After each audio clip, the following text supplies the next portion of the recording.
నిప్పులో కాల్చి పుటం వేస్తేనే వన్నె చేకూరుతుంది బంగారానికి. బాధల సముద్రంలో మునిగి తేలినప్పుడే వైరాగ్య రత్న సంపదలు సమకూరుతాయి. మంచి లెవెల్లో ఉన్నప్పుడు that is where fate, destiny, మన తలరాతు మనం ఇది అంటాం చూసారు, అది కరెక్ట్గా అప్పుడే వచ్చి ఒక బ్యాంగ్ నా జీవితంలో నాకు పడింది. I was arrested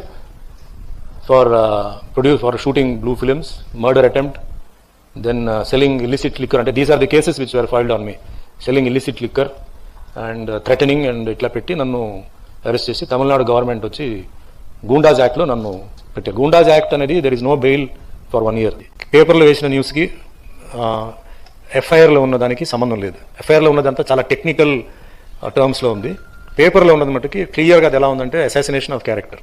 popular lawyer, తర్వాత he became the advocate general ఢిల్లీలో, అటార్నీ జనరల్ జి రామస్వామి అని చెప్పి, he himself came to the jail and he told me only one thing, నువ్వు తప్పు చేసినా నేను బయట వస్తాను, తప్పు చేయకపోయినా నేను తీసుకొస్తాను, కానీ తప్పు చేస్తుంటే నాకు చెప్పు, ఎందుకంటే నేను ఆర్గ్యూ చేసేటప్పుడు నాకు ఎక్కడైనా ఒక క్లూ దొరికి నువ్వు తప్పు చేసి ఉంటే నేను I see that you will never come out. అంటే 200% నేను తప్పు చేయలేదండి, ఉంటే నేను మీకు ముందే చెప్తాను, ప్లస్ నాకు అవసరం లేదు, తప్పు చేసి ఉంటే నేను శిక్ష అనుభవిస్తాను, బట్ నేను చేయలేదు కాబట్టి నేను గట్టిగా చెప్తాను చెప్తే తను వాదించి for the first time south ఇండియాలో గూండాస్ యాక్ట్ నుంచి బెయిల్లో వచ్చిన ఫస్ట్ వ్యక్తి నేననమాట.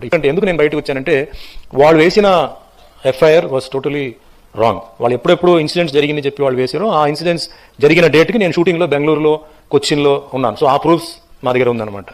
తర్వాత మిగతా అన్ని బోగస్ అని తెలిసిపోయింది. ఇట్ వాస్ ప్రూవ్డ్ దట్ ఇది ఇట్ వాజ్ ఓన్లీ ఎలిగేషన్ తప్ప it was not genuine. So I was given bail.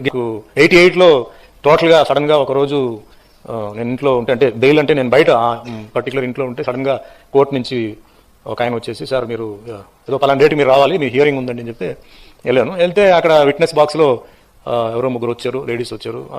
Judge అడిగారు, ఈయన మిమ్మల్ని ఇబ్బంది పెడుతుంటే, ఈయన లేదండి, ఈయన యాక్టర్ సుమన్ అండి, ఆయన ఎవరో ఈయనలా చూడ్డానికి ఈయనలానే ఉన్నారు కానీ ఈయన సుమన్ మాకు తెలుసు, ఆయన సుమన్ లాగా ఉందని చెప్పి ఏదో కథలు చెప్పి ఎంటైర్ కేసు వాజ్ స్క్వాష్డ్. అండ్ వేరే ఈ గన్ పట్టుకొని తిరిగే కేసు, తర్వాత ఇల్లిసిట్ లిక్కర్ అమ్మినం విషయం, ఇవన్నీ ఏంటంటే టోటల్గా స్క్వాష్ అయిపోయి I was set free in 1988. And 89 నుంచి మళ్ళీ నేను ఫీల్డ్కి వచ్చి 89 again I started my career.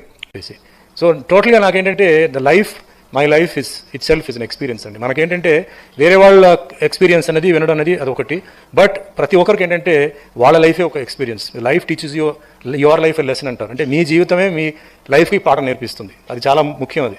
But ఇక్కడ ఏంటంటే మనం డిప్రెస్ అయిపోయి మనం ఏంటంటే ఇది జరగదు, లేకపోతే దీనికి డిప్రెస్ అయిపోయి మనం ఏదో ఒక డిసిషన్ తీసుకోవడం, ఏదో ఉక్కిరి బిక్కిరి అయిపోయి